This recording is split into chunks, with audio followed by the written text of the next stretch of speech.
Hey y'all, Data Guy here. And today I have a video for you where I want to solve a very common problem I see out there in the world, which is how do I integrate Airflow and Talend? In a lot of cases, Airflow is a really good replacement for Talend, but also in a lot of cases, you can't fully replace Talend, whether it's because your organization continues to want to use it, there's some services or some teams that are super tightly intertwined with it, and you don't want to get stuck using Talend for everything that it's not well suited for.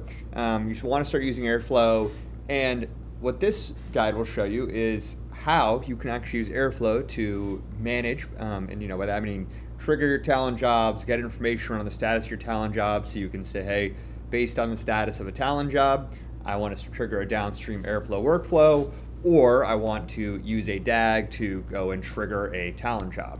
So first, I'm going to show you a few different ways that you can interact with Talend via an Airflow DAG. And then I'm going to show you how you can take these and turn them into custom operators if you want to use them on a more kind of templatized and repeatable basis. Because unfortunately, Talend does not support its own connectors for Airflow, so we're going to have to build our own. But that's no problem because everything is code in Airflow. So without further ado, let's get started. So the first thing we need to do is just set up a new Airflow environment to work in. So we're going to go into your repos, make directory, Talend Airflow, cd into there, and then run astro dev init to just spin up a local Dockerized version of Airflow. Then hit open here, go to my desktop, Data Guy repos, Talend Airflow. And again, because Talend doesn't have its own defined connector for Airflow, or really anything for Python that I can find, what we're going to do is just import the Airflow request library, and that's it. Just import requests and use this as essentially just generic API rails to interact with Talend. And so we're going to use this first just within the DAG, and then I'll show you how you can extend the requests to actually just make a custom operator for interacting with Talend. Next, I'm going to go into DAGs and create a new file to actually start running our DAG in. So just call this Talend API .py, and then import a few different packages up here. So here we have DAG, Python operator, date time and time delta. I think you can guess what all those ones are for, and then requests. So this is how we're going to interact with those API endpoints, and then just time again for interacting and with using a time object. Then what you're going to need to do is set your base URL for Talend, which is going to look something like this. So base URL, API region. Let's say I'm in US East. Put in US East here, and then cloud.talend.com. Then you're going to store your personal access token. So this is how you're authenticating into your Talend workspace. And then you're using your workspace ID and your task ID to actually know, hey, this is where on the Talend side to point my API request to, the workspace ID, and then the task ID. So I'm going to kind of center this around interacting with the task endpoint, but as you'll see in a second, you can easily swap out the task endpoint that I'm using for interacting with tasks to interact with any other part of Talend, and then you can also customize the DAG kind of correspondingly to do so. Then what I'll do is add this headers field here, so just add JSON with building this bare access token kind of files or format, so you don't have to keep building your API request headers for every time we're going to request the Talend API, because we're going to do it a couple times here.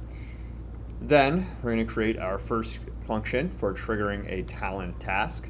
So here we have just trigger Talend task, and here we're bringing in that base URL. So again, just API region, choosing the orchestration folder, executables. So orchestration is where I found most of the valuable things are, but there's many different folders. Actually, Talend is a pretty robust API, so I'm honestly a little bit surprised they don't have an Airflow integration. But then executables, so this is for things like tasks or workflows, things that jobs you're actually going to run, then tasks specifically. And here we're going to put in the task ID, so it knows which task to execute and the executions. And then here what we're going to do is just post this response. So we're going to build this URL, post it with our headers, so with our bearer token and our using the JSON type. Then we're going to raise it for status, so make sure that we have it's actually valid and we can access this endpoint. So there's kind of a check here. Then we're going to get the response from it, get the execution ID. So we know, hey, what is the execution ID of this task? Because our next task is actually going to be checking the status of it. So this task here is just going to be triggering it. So we hit this post, then we're checking the status of the job that we triggered. And by checking that status, we're able to get the execution ID, so the unique identifier of that job, that task that we just triggered via the API. So that's what's happening here. And then what we're going to do is push this downstream so that then we have our next task is actually going to be sensing and pulling this Talend job for when it actually completes. So here we can do is define our function for pulling the status of a Talend job execution. So here define pull task status, just context so you can pull in the XCOM from the previous task. And here we're getting our execution ID from that XCOM that we pushed downstream. Then we're building that same URL again and saying while true. So what effectively this is going to do is just create a loop where every 10 minutes we're going to make a request against a request get, check the status, so parse the status out of the request that we sent with the execution ID to Talend to get the status of that job that we triggered previously.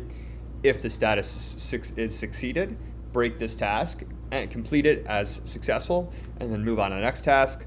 Otherwise, if it's failed, raise an exception. So toss it in the logs that this has failed, and by raising an exception, this will also error out the task. And then we're just going to set time sleep so that if neither of those states occurred, which means the task hasn't completed yet, it's just going to wait and then request again in 10 minutes. So now that we have a job that will actually check the status of a task run, make sure it's done, now we also want to be able to collect the results of an Talend execution. So here we're going to define collect task results, and here we're going to again get that execution ID so we know where to look. Go to the logs. So here we're going to actually access the execution ID, the task, and then get the logs of that task. So collect the results of this task. So you will have to design your tasks to output something to this log, but at least you have some way of getting at least a piece of information out of Talend because they don't really make it easy otherwise through their API. Then we're going to use that request, execute it against the Talend endpoint that we've built already, raise for status, and then pull out the logs from that using .json, and then writing that just to an open file on our machine. So a couple of just pretty simple operations you can use to manage your Talend workflows via Airflow, and then putting them all together. So we'll just define a pretty bog standard DAG, nothing really important here, just setting retries and all that fun logic. And then to link them all together, since we actually used XCOMs in the DAG, so you could probably make this a bit more best practices using the Taskflow API. I was just throwing this together quick and dirty. But here you have the Python operator to trigger the Talend task, pull task status, and collect task results. Just make sure you're providing the context so that it can test or get the XCOMs of the previous task. But otherwise, pretty simple. And then, so this is how you can do it, using a bunch of Python operators within a DAG. But a lot of the times you'll probably want to turn this into a custom operator. So for something like that, we'll go to our include directory and create custom Talend operator.py. And then here, what we'll do is define a lot of the same logic and things that we defined within our API DAG.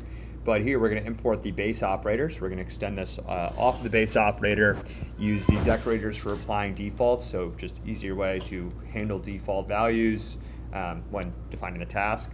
And then requests and time again, so we can just bring in the request library and allow our Talend operator to make requests. Then what we'll do is define this Talend operator and define this apply defaults. So this is just allowing this task to handle defaults.